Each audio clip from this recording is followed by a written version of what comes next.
Hello everyone, welcome back to the channel. In today's video we're going to be speaking about my opinions on Wolverhampton Wanderers' transfer window, the players they've brought in, the players they've lost, the money they've spent, a little bit about Jeff Shee's interview, but if you want to see a separate video do let me know, and of course subscribe to the channel if you're not already, I'd very much appreciate it, and let's get straight into this one. I think the best place to start is the departures because there's been frankly so many. Now, Matheus Cunha, Ryan Aït-Nouri pretty, nailed on to leave, I would say, personally. Fabio Silva, again, always felt like one of them ones that was inevitably going to get done. And then Gonçalo Guedes had to get done, in my personal opinion, especially with his 90k a week wage as well. It just made complete sense to get rid of him out of the club, especially with that wage. Now, if you look at the players in which the Wolves have lost this summer, the wage bill has just significantly decreased. Obviously, Matheus Cunha, Ryan Aït-Nouri, Fabio Silva, Gonçalo Guedes, Nelson Semedo, Pablo Sarabia, all big earners at Wolves. Obviously, Fabio Silva less so because, mainly a lot of the clubs he's been loaned out to have paid a percentage or all of his wage. But still, the point remains. Now, I think it's been a very interesting window in terms of outgoings. Of course, Mapoyu and Chiquinho both going to Alverca, a new up-and-coming team in Portugal. They've had a ridiculous window, signed a ridiculous amount of players, and generally have been, Alverca are one of these teams that want to come and just, take over and break into that clutch of teams like your Bragas, your Benficas, your Sportings, your Portos. They want to get into that clutch of teams, and to be fair, they're going about it in the right way.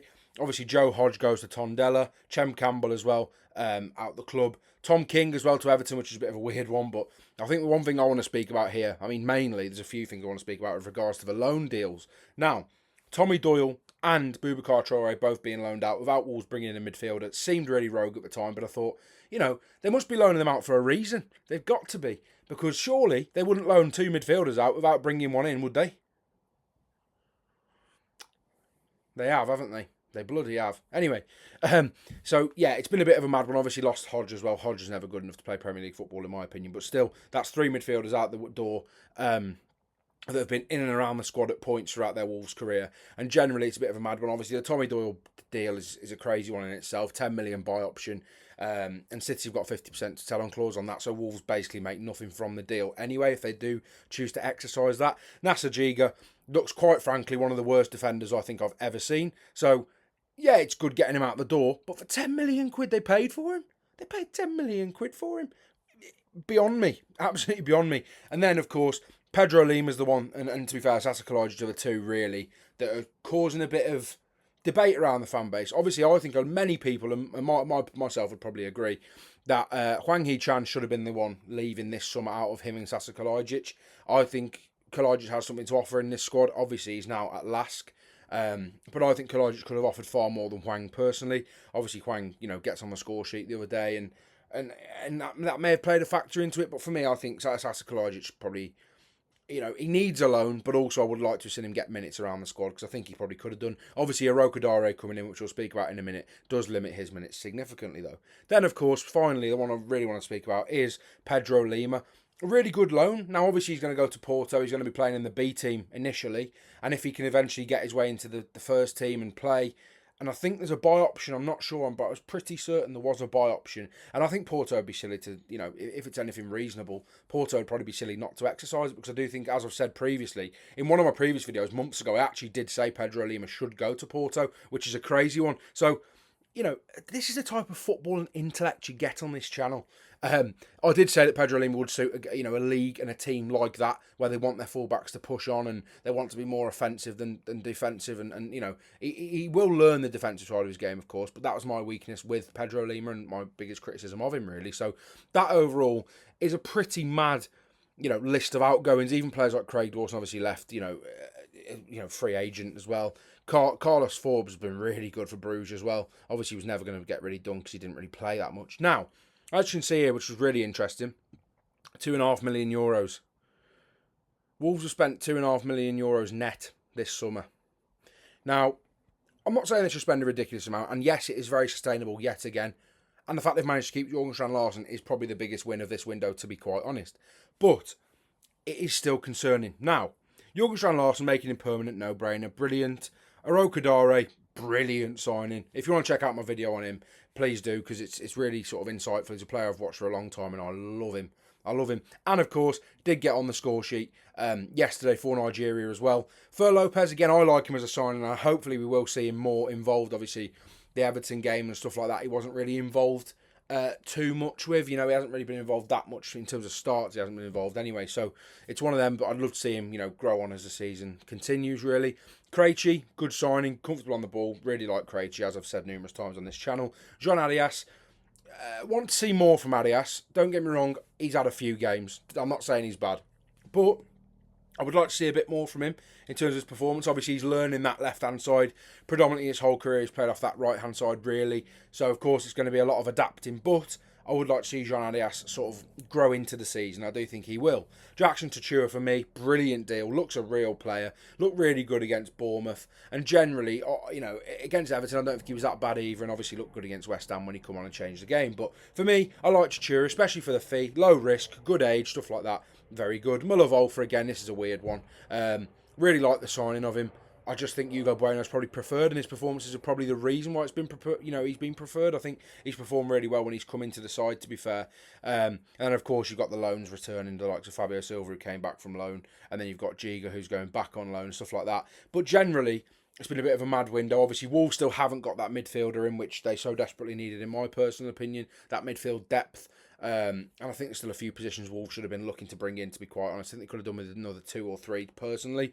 But Jeff Shee's interview makes it all very interesting, saying they did about 90% of their business, which it doesn't feel right to me personally. I think Wolves should have been looking for at least another 2 personally, but that is just my opinion. Now, I do think it's been a very interesting window. Obviously, £2.5 million net spend, which is just ludicrous in itself. And I do think that Wolves will get to January and need to get more reinforcements in. I don't think they'll necessarily be in as much trouble as people think. I think against Everton we saw enough, just defensively, again, dreadful.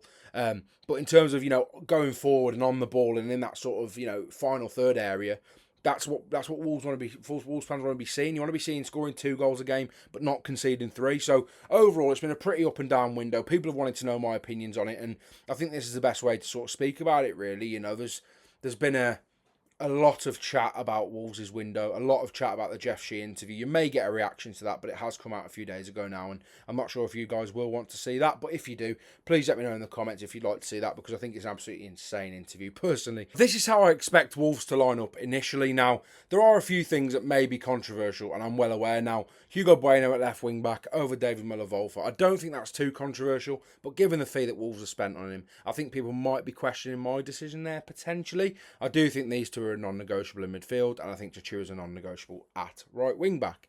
Now, the defence is where it gets really interesting, because I've gone for Ladislav Krejci in the middle. Now, I would personally like to see Ladislav Krejci out to the left and Totti dropped with Santiago Bueno given a shot in the right centre-back role, but I'm not sure that will happen. When everyone's fit, I do think Wolves' best lineup would probably be Krejci, Agbadou and Mosquera, but as I've said, Agbadou's really, really sort of concerned me this season, to be quite honest, and I'm not overly keen on him again, to be quite honest with you. And he's one of these players that has been very hot and cold.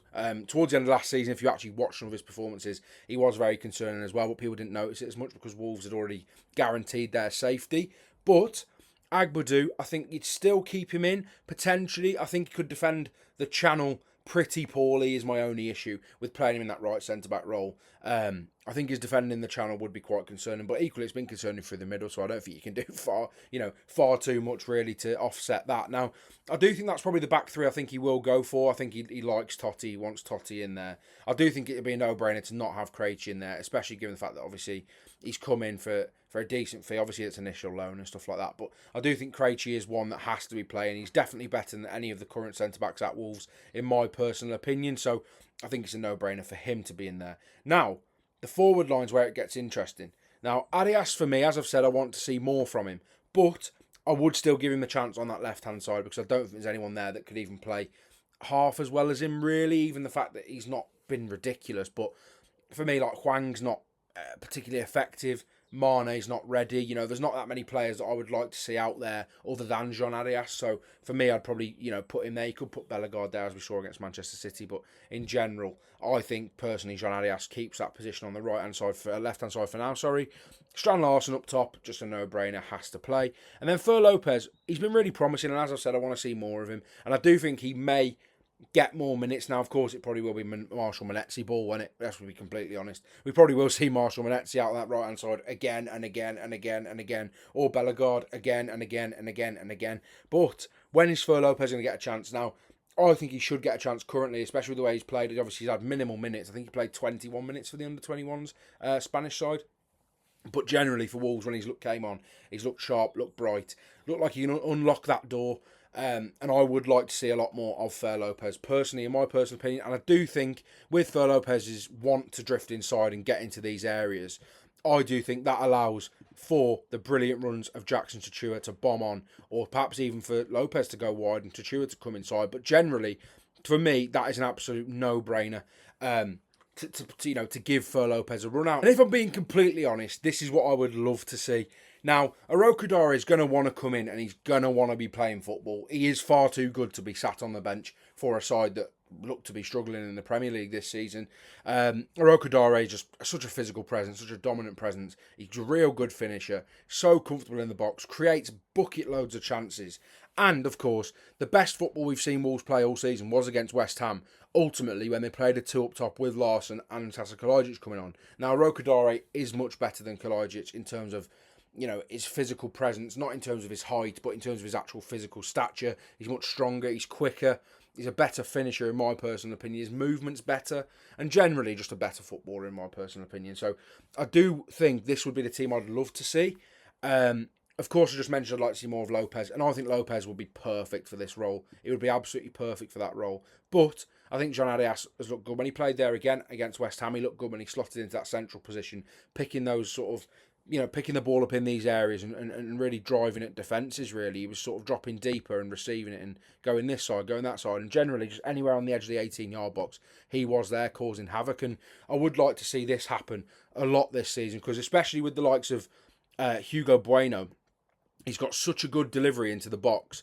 And I just think Tchouaméni has as well, to be honest. He's not an unbelievable delivery, but he's got that nice clipped cross and he's got a decent whip across the ground as well if you need to. So I think it just could benefit Wolves massively. As much as it's very old-fashioned, I do think we could see a lot of balls into the box, especially from those wide men. And I do think there's probably not that many better wide men you could have in those areas for Wolves at the moment. There's definitely no one at the club that I would say have got better crosses into the box than Bueno and Tchouaméni. Potentially Muller-Wolfer, but he's more of a sort of fizz along the ground, sort of cut back, get to the byline sort of full back. Whereas Bueno is one of these players that's very comfortable in those deep areas and has got a lovely delivery, as we've seen numerous times for Feyenoord last season. So for me, this is a side I would love to see. I think it's very unlikely from the start. I think we'll see it more in games if Wolves are trailing, or if Wolves perhaps maybe they want a bit more of a physical game. They're in a game against the likes of maybe a Leeds, or Leeds' transfer strategy was very much bringing in big lads. Jakob Biel will be at the heart of that defence as well. Now he's